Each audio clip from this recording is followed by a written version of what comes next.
Hello, welcome to InfoHub. In our headlines, keys to the first 3 homes handed over at Perseverance Model Community, Lynden municipality workers get wage increase, Minister George Norton to push hinterland sports, Barticus First Avenue Market to be rehabilitated, and initiatives on the way to fight filaria. Stay tuned for the details of these and more.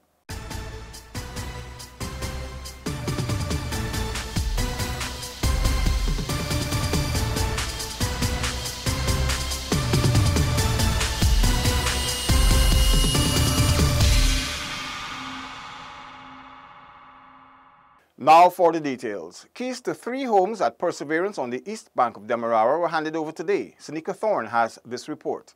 46-year-old Deborah Wilson is the first occupant of a duplex home constructed by the government as part of its Housing Solution program. After waiting 24 years, Wilson now owns a home outfitted with all the amenities. She expressed her elation at being the first owner of a home from the model village at Perseverance. Owning a duplex, and it's the first to own one in Guyana. Yes. Well, I applied since 1993. As the minister would have mentioned, there is a time period, 5 years. So I would adhere to that instructions until after 5 years to extend. Wilson was one of 3 persons who received their key from the minister within the Ministry of Communities, Valerie Adams Yearwood, today. Her neighbor, Winston Posad, was also handed keys to the adjoining 2-story flat, each costing $6.8 million. I want to thank the Honorable Minister and all her staff for this opportunity of owning my own home. As everybody knows, this is the biggest step in life, although I'm getting up there in life. And it's a wonderful opportunity to own my own home for the first time. And it's a big investment, as everybody knows. It's a lifetime investment. And as the minister said, I should care it and look after it. It's going to be a model home, and I intend to do that. Additionally, keys was also handed over to Gary Rowe and his family, who will occupy the $7 million single-elevated home. Minister Adams Yearwood announced that the CHNPA will be constructing 40 additional flat concrete duplexes at Perseverance Phase 2. We're going to build 40 flat concrete duplexes right here at Perseverance, and when I say flat, it's going to be like about 3 feet off the ground.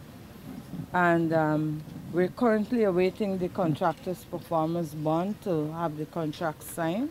Land clearing is already in progress.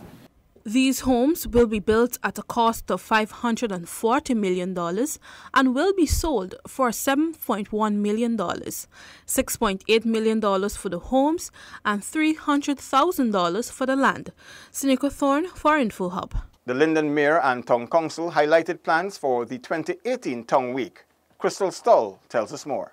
With anticipation building up for 2018 Lynden Tongue Week, the Mayor and Town Council intends to take the lead role in franchising the major events for Tongue Week 2018. Communications Committee Chairperson Devin Sears told the press this morning that the council will not disenfranchise any stakeholder, but will only sub-franchise major events. The council will not disenfranchise any investor or promoter. We're not in the business of doing that. Our entity, the Lynden Mayor and Town Council, is not a for-profit entity. Our interest is primarily in the people of Lynden, is when it comes to sub-franchising. The Lynden Mayor and Town Council will not be hosting every event.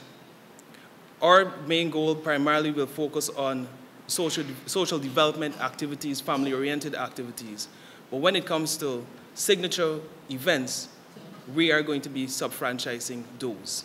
Chairperson of Social Development Community, Karen Williams, explained that inclusion is the main focus of the council.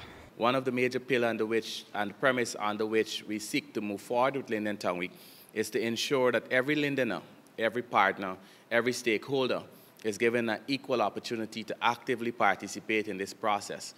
As we examine the vision, and we think most persons, most Lyndeners share a vision that Lynden Tongue Week has the potential to be one of, if not the greatest sociocultural activity in Guyana. Lynden Tongue Week 2018 is slated for April 22nd to May 1st. The event will be launched this year in November. Crystal Stoll for InfoHub. Next, Tiffany Rogers tells us how the Minister of Social Cohesion, Dr. George Norton, intends to push hinterland sports. Dr. Norton, now with the added portfolio of culture, youth and sport, said that the hinterland has raw talent that just needs the right exposure. Dr. Norton plans to give those athletes the exposure they need. We're looking forward to promoting the youth's involvement in like the Upper Mazruni Games. We were there and we saw the different villages providing athletes, footballers, volleyball, and so on. However, the minister explained that in no way the department can be separated from education. Youth, sports and culture can never be delinked from education.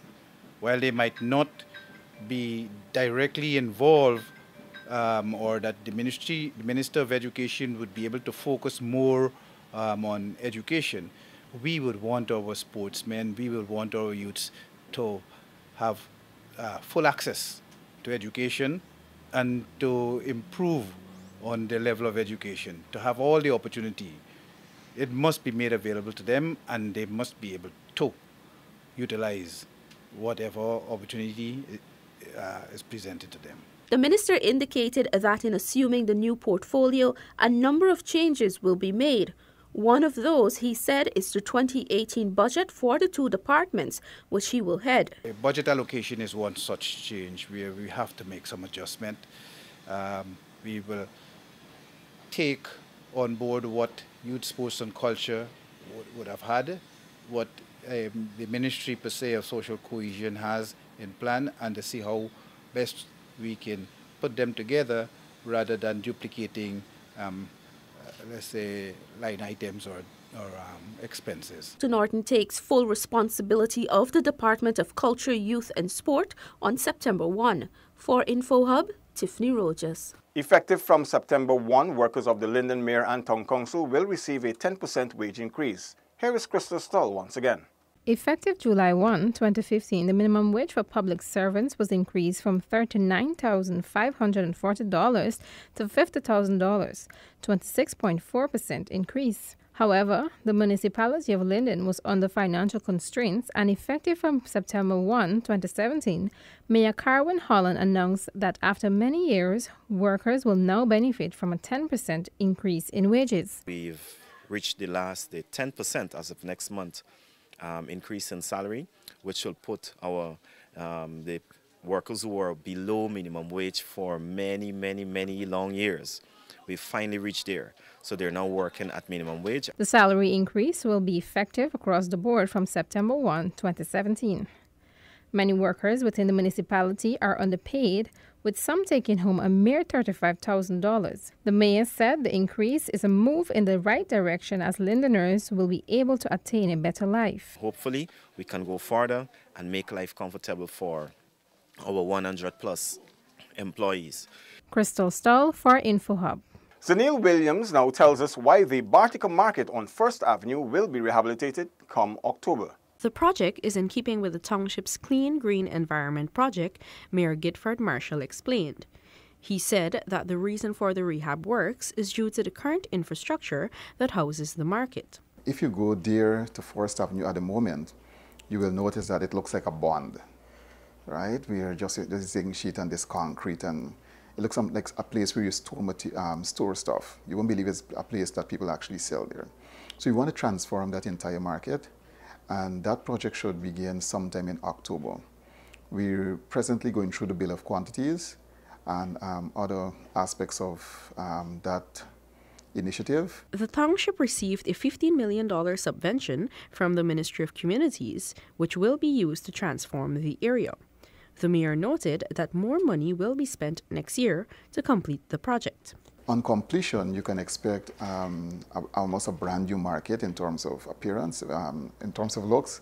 It will be painted, renovated to some extent, the sides with the guttering and so forth. And we'll also place a fountain to the front of the market. So there's some infrastructural adjustments we have to make it, you know, that when persons come to Bartica and they visit our market, we want to have a unique market. We want to have a market that is different from all markets in the country. The mayor said that discussions are also ongoing with the Ministry of Agriculture to lease a GMC building located at First Avenue. Once negotiations are successful, it will be converted into a municipal mall. Zanil Williams for InfoHub. The top entries of the Ministry of Public Health's Vector Control Service's first essay, poetry and poster competition on Monday benefited from a workshop focusing on the elimination of filaria. Delicia Haynes tells us more. Head of the Neglected Infectious Diseases Unit, Dr. Fabu Moses, said that the competition and workshop are both part of several initiatives by the ministry to eliminate lymphatic filariasis by 2022. We chose schools, workplaces, and other public places because this is where most persons spend most of their time when they're out of the houses, especially during the day when our pill distributors are going around to these places. So for schools, we know that children particularly spend 60 to 70% of their waking hours outside of their home and involved in curricular or extracurricular activities. So we thought that partnering with the Ministry of Education would be a perfect platform to capture these children. Dr. Moses noted that children can be disproportionately affected by intestinal worms, hence the focus on informing and providing medical assistance. It was highlighted that the competition got 39 responses from youths within Regions 3, 5, and Central Georgetown. DPI spoke with some of the participants. I got into the competition because one of my teachers, Miss Henry, she's very involved in getting students energized to do stuff like essay competitions and so on. She actually brought it to our attention, the poster, and she told us to enter. However, that was quite difficult for me. And that probably also explains my second placing because I was in the middle of training camp for Inter-Guyana Games, so I didn't really have much time to dedicate to the essay. Lymphatic filariasis, also known as elephantitis or Bigfoot, is a parasitic infection caused by the nematode worms transmitted to humans through the bite of an infected Culex mosquito. Delicia Haynes joins us once again to tell us that a community advocacy program was initiated in Region 9. The Ministry of Social Protection has decided to educate and empower community and village leaders to address social issues from their various levels of influence.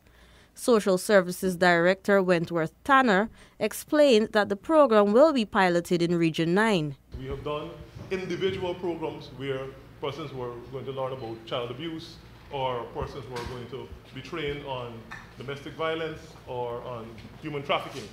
But this is the first program where we pooled all of our resources, all of the technical persons of the ministry. The Community Advocates Program, CAP, is intended to build a network of social protection advocates countrywide.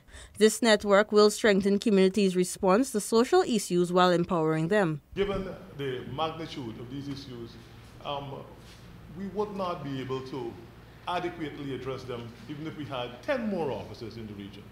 The fact of the matter is that we need to build capacity at the community level. You know your communities better than we do. Participants of the workshop were optimistic of being able to make a difference when they return to their respective communities. I think I can go there to have mini workshops, especially with young people that are in there, to help them understand some of the negative impacts or consequences of the decisions that they make. We do have cases of incest. We do have cases of drug abuse, domestic violence. So I see this training program as a very timely intervention. The training workshop, which started on Monday, August 28th, ends on Thursday, August 31st, 2017. Participants will be certified by the Ministry of Social Protection to execute duties in dealing with social issues. For InfoHub, Delicia Haynes. Thanks for watching. Connect with us 24/7 on our website and social media. Goodbye now.